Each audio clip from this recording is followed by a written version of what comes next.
बिस्मिल्लाहिर्रहमानिर्रहीम। अस्सलाम वालेकुम। कैसे हैं आप सब। आज मैं बना रही हूँ इमली की खट्टी मीठी सी चटनी, जो कि रमज़ान में बहुत ज़रूरी है। रमज़ान में अगर बना के रखी हो तो बहुत सारी रेसिपीज़ में इसे यूज़ किया जाता है। जैसे दही भल्ले बनाने हो, फ्रूट चाट बनाना हो, या कुछ भी फ्राई, समोसे, पकौड़े कुछ भी खाना हो तो उसके साथ अगर ये चटनी हो, अगर ना भी बनाएं तो वैसे भी आप इसे खा सकते हैं, बहुत मज़े की लगती है। तो मेरे पास इस वक्त है आधा किलो इमली।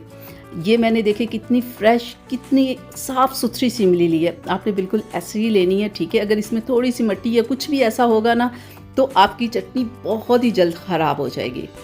तो एक बाउल में मैं डाल रही हूँ इमली, और डालने के बाद इसमें मैं डाल रही हूँ पानी, ताकि कि पल्प अलग हो जाए और इमली की गुठलियाँ अलग हो जाए। ये अगर आप ब्लेंडर में डाल के इसे ब्लेंड कर लो तो 1 मिनट का काम है। अगर गर्म पानी डाल लो तो ये 5 मिनट में हो जाएगा। लेकिन मैं यहाँ पानी डालने के बाद 10 से 15 मिनट के लिए रख रही हूँ। लेकिन अगर आपने फ़ौरी करना हो तो गर्म पानी डाल लें। ये फ़ौरी ना, इसका पल्प अलग हो जाएगा और गुठलियाँ बिल्कुल अलग हो जाएंगी। ये देखिए 10 से 15 मिनट के बाद ये देखिए बहुत ही खूबसूरती के साथ इसका पल्प अलग हो रहा है। हाथों के साथ अच्छे से आपने इसे मैश करना है।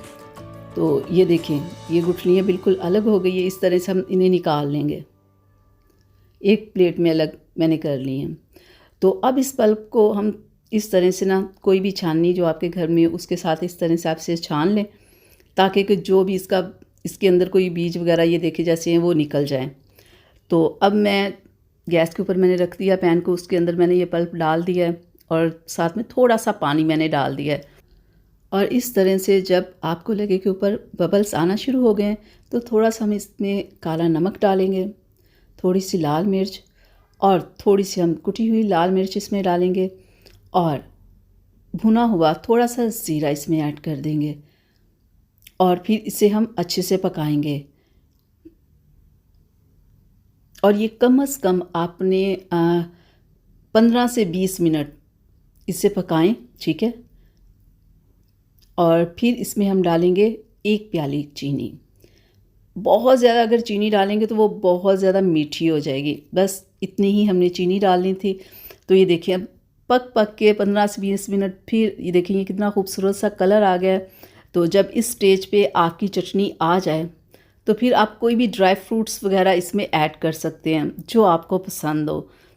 लेकिन यहाँ मैं ये देखिए इससे ज़्यादा हमने इसे नहीं पकाना। ये देखिए अभी ये बहुत ज़बरदस्त पक गई है। तो जब ये ठंडी होगी ये काफ़ी गाढ़ी हो जाएगी। तो यहाँ इस स्टेज पे मैं इसमें डाल रही हूँ चारों मग्स। अब कोई भी ड्राई फ्रूट्स वगैरह इसमें ऐड कर सकते हैं जो आपके पसंद के हों, लेकिन इसकी खूबसूरती ज़्यादा ये चारों मग्स के साथ आती है। तो इसलिए मैं चारों मग्स इसमें डाल रही हूँ।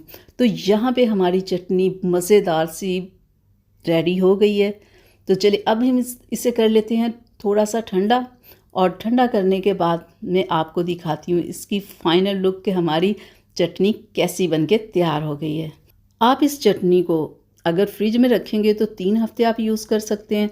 अगर आप इससे 3 से 4 माह यूज़ करना चाहते हैं तो आप इसे फ्रीज़र में फ्रीज़ कर लें। जब इस्तेमाल करनी हो 5 से 10 मिनट पहले निकालें और इस्तेमाल करें।